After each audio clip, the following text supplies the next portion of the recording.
Hi guys, I'm back again, Philip Portier, the web's favourite immigration advisor.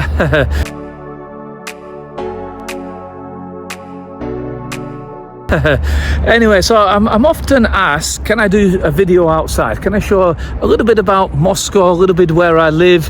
Can I tell the good things about Moscow, the bad things about Moscow, the positives and the negatives? Well, what I would like to say for kids, everywhere you go, you've got swings. Everywhere you go in Moscow, you know, they just love their parks. You've got Sokolniki Park, you've got Gorky Park, you've got outside gyms for free over there, football pitches over there. I don't know if you can see the nets. You've got ice hockey pitches in winter. You know, it's all for the families. Everywhere you go, there is a park. Every communal building like this, there is some swings, something happening. So I love Gorky Park, I love Sokolniki Park, you know, Kolomovsky Park.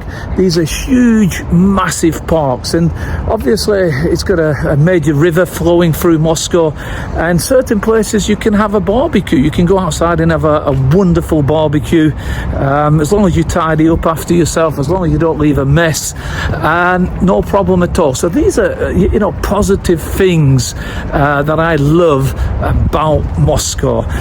Lots of things to do, lots of things to see. You know, and you know, I lived in London, and the mayor of London never did anything for us. You know, nothing for free. When I'm in Moscow, there's always something happening. There's always some kind of festival or music festival, and they're always for free. Okay, I don't understand the language half the time. I struggle with the language, but they do a lot of things for the people in Moscow. They, you know, you go to Red Square. There's always some, you know, something happening, something free for the kids, you know, a carousel or slides or free ice skating. Not to contradict myself, actually, they've just started charging for the ice skating, actually. For years it was always for free, but a couple of quid, and you get free ice skating, and maybe add another couple of quid if you don't have your own ice skates. So normally you're going to spend about 400 rubles for a day outside ice skating. I'm just going to show you, because you've asked me to show you a little bit of Moscow. This is where I live. I am 3 stations from Red Square, so I'm quite in the centre. This is my building where I live there. It's an old Stalin building. Beautiful place to live. You know, as you can see, it's pretty cold today. Well, no, it's a little bit warm, actually, a little bit warmer. So that's where I live, a few stations from Red Square, Pushkinskaya, so I'm quite centrally located. Now, another thing I love is if you go through this archway here, is my son's kindergarten. Beautiful kindergarten, lots of places, totally free. You don't pay anything for kindergarten. I've never had a problem getting my son into kindergarten, even when we moved to Perm. They keep them there all day, maybe a little bit long. So he turned 7 in January, so he has to leave in September and go to big school. But they keep him there 10, 12 hours a day if we want. So it allows the parents to go to work. It allows, you know, to leave your child in a safe environment. So yeah, the kindergartens are amazing. Just across the road there is a school and a kindergarten just behind this building. So kindergartens and schools are everywhere, and you never have a problem getting into a kindergarten. And in Russia they stay till 7 years old. In the UK it's till 5 years old. Now, you know, 20 years ago, I was paying for my daughter. Oh, well, sorry, not 20 years ago, because she's 28. About 25 years ago, I was paying for kindergarten £300 a week in London. £300. And if they got sick, you still paid, and you paid it 52 weeks a year. So it's a huge saving. And the kindergartens are well financed. They've got all the toys, they've got everything, and they've got dedicated teachers. So if you've got kids, that is a big positive. It's amazing education here. Now, when they get to 7 years old, the downside is they leave at about 12:30. In other words, once they turn 7, September comes, they go to the big school, and the problem you're going to have then is, what do you do with your kids? How do you get your children, how do you collect them at 12:30? So that's a major problem once they leave kindergarten. But anyway, it's a nice problem to have, not a bad problem to have. Oh, excuse me, it's quite cold today, so although it's getting warmer, that's why I'm out in a hat and a sweater. So yeah, I'm coming up to the metro here. Just over there, you've got the best metro system in the world. This is a positive. If you want to get a yearly ticket, they're about £215 a year, unlimited. It's not a zoning system. It's not a zoning system, so you can go anywhere in Moscow you want. And I would say it's about 30-40% bigger than the London Metro, the London Underground. So it's a lot bigger. I used to live in London in the Metro. The Underground was often delays, often downtime. In Moscow, the trains run like clockwork. In rush hour, every 45 seconds there is a train, and maybe every 1.5 minutes, in the afternoon. So if I was to go down at the metro now, probably I'll find a train straight away, but I'm going to be waiting not more than 1.5 minutes normally. On a Sunday evening, you might wait 4 or 5 minutes, but that's the longest I've ever, waited for a metro. It's super efficient, super fast, and outside the centre now, where they've built hundreds of metro stations, very modern, very clean. You don't get any graffiti here. I'm just going to show you the metro there, actually. I don't know how many stations there are in Moscow now. I guess about 400 or 500 stations, quite easily spread out all over Moscow. You've got just, if I'm pointing down there, if I go down that road, you've got the Circle Line as well. It's an overhead train, very modern trains. I guess they were German or Austrian. Again, that's included in your metro card, your yearly metro card, if you get a yearly pass. To put it in perspective, it's about £8,500, £8,500 a year to get all zones in London. Hold on a minute, £200 in Moscow, and it's super efficient, no graffiti, no crime, no pickpocketing, absolutely amazing deal. Now, another positive I love about Moscow is my bills. I'm living in a building, and for my service charge, for my 24-hour heating, so it's communal heating, for electricity, unlimited free gas if you've got gas in the building, you're not going to spend more than £80-90 a month.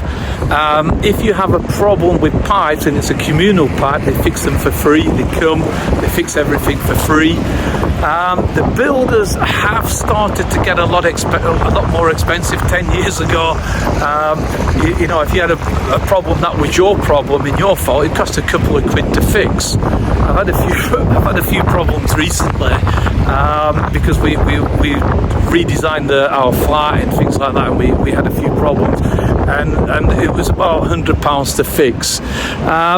But in England, just your call-out charge. If you call out an electrician or a plumber, they're going to charge you about £120 just to come out and tell you, yeah, you've got a leak. Here they just come, fix the problem, no messing around. So your living expenses, your metro, your education, at all levels of education until you get to university is free. And the schools, I've had children come from Russia who moved to London, and they said, wow, so easy here. So, the education in Russia, they told me, or Ukraine, we had a lot of Ukrainians come over about 20 years ago. They said, wow, England is so easy, half an hour of homework, an hour of homework. In Russia, your kids are going to get about 3 hours of homework a day, especially when they get to about 12, 13 years old. It's a lot of pressure. That, to me, it's a downside. You can't give a child 3 hours of homework every day. I think that is a negative. A lot of pressure on the kids to do well. But the upside is they produce the best scientists. They produce in Russia the best doctors, the best the best of everything. To tell you the truth, the education system is amazing. But maybe it's just too good. I think I would prefer. I'm going to turn around a little bit, not to get the sun on my camera. So. Better picture, so I'm going to walk back. But yeah, the education system is probably too good, a little bit too intense. I don't want my kid to go through that, but it's an individual parent thing. Some parents want the best education, intense for their kids. I personally want my son an hour of homework, and that's it. Now, on the flip side, they do a lot of physical education here. They do a lot of sports, a lot of basketball, a lot of football or soccer, a lot of gymnastics, a lot of the arts like ballet and things like that. That is very good here. So they do mix it up a bit, admittedly. So if you're into that, that is extremely high level here. In a lot of instances, if you go to a private school, which will cost you about, I would say about £600-700 a month for a typical kids' school, you're not going to pay for that. Normally, it's all inclusive. But if you go to a government school, which is free, you might have to pay for that. So there is quite a few add-ons, in government schools, what you have to pay for. But in Moscow, the kids eat for free. The school dinners are quite good. My son's happy. He likes his school dinners here. They're for free. Outside of Moscow, normally you pay for the school dinners. So you can expect to pay. We spend about, I'd say about an extra in Moscow, about £120-130 a month for extra classes, football, basketball, swimming. We pay all extra for things like that. I apologise about the wind, guys. I do apologise about the wind, but you did ask to see a little bit of outside Moscow. So now, Medicare, how is the hospitals here? Absolutely amazing for kids. I've never personally used them myself. I've never had the need to use a hospital, but from expats who've used it, they've told me, Medicare here is very good. Now, to get my son into kindergarten, they checked everything. I mean, they checked his blood. He had too many red blood cells. They checked his hip. It was a millimetre bigger on one side. They checked his eyes. They checked his hearing. They check everything. You have to go for about 10 different medical examinations. So in Russia, they're more about prevention rather than cure. So I've got no complaints whatsoever. I think the healthcare, especially for kids, is absolutely amazing. Second to none, really. Now, obviously, if you needed some physical, actual medical treatment, I think it's just as good as anywhere. I don't think, it gets a bad reputation here. You hear a lot of Russians going to Germany for treatment. From what I've heard, it's perfectly good in any major city. In other words, I was in Perm. Healthcare was very good there, I heard. Any major city, healthcare is going to be good, especially in Moscow. So don't worry about the healthcare here. Don't worry about the education. Don't worry about the cost of living. All affordable. Now, how much is it to eat out? How much is it to eat in a restaurant? I would say, you know, if you did it intelligently, you got like one of the discount coupons. You can buy them for about 100 rubles. There's a lot of restaurants that will give you a 50% discount. But if you pay the normal price for a restaurant, I would say it's about 35-40% cheaper than the UK. Food in the supermarkets are amazing here. I would say is about, I would say, depending on the product, I would say, you know, you're going to save at least 10-15% over the UK. You know, I heard in America, you know, a recent report, you know, the food is a lot cheaper than, say, New York. You know, you'd spend 10,000 rubles and get a basket of goods, which is about $110, which would cost you $400 in New York. So food can be very cheap. Your mayonnaises and things like that are cheap. Anything produced in Russia, very affordable. But overall, I would say it's about 10-15-20% cheaper than the UK. You know, I think food is very cheap in the UK. I know eggs are very expensive in the UK. You know, 10 eggs, not 12. I know in the UK we have a dozen eggs. You know, look to spend about £1.20 on good, very good eggs. And the markets here, everywhere you go, they import a lot of fresh fruit and vegetables from Uzbekistan, Tajikistan, Kyrgyzstan. A lot of it, you'd believe it as organic. Is the fruit and vegetables here are absolutely amazing. You know, when you buy your tomatoes, you can taste the vitamins. They're not synthetic. They don't taste like plastic. So I'd say your fresh produce is better here than anywhere else in the world, because if it's not produced in Russia to a high quality, they import it from, you know, as I've said, from the former Soviet Union. You know, really delicious tomatoes, let's say, you're going to spend about £4 British pounds for a kilogram if you want the really delicious ones. If you want the synthetic ones that you'd get from maybe Spain or from Europe, you know, taste a little bit plasticky, you know, you're going to spend about £1.50 a kilo, maybe £2. Bread, I normally spend about 50 pence a loaf, 70 cents a loaf of bread. So that puts it in perspective. Food here is fairly priced. Restaurants are a little bit cheaper than the UK. You know, now your salaries, what can you expect to earn? You know, somebody in McDonald's in Moscow, it is in Moscow, they're earning about £600 a month. Maybe $700 a month. You might not think that's high, but when you've got such a low cost of living, if you're living with your parents, you're a student, that's quite well paid.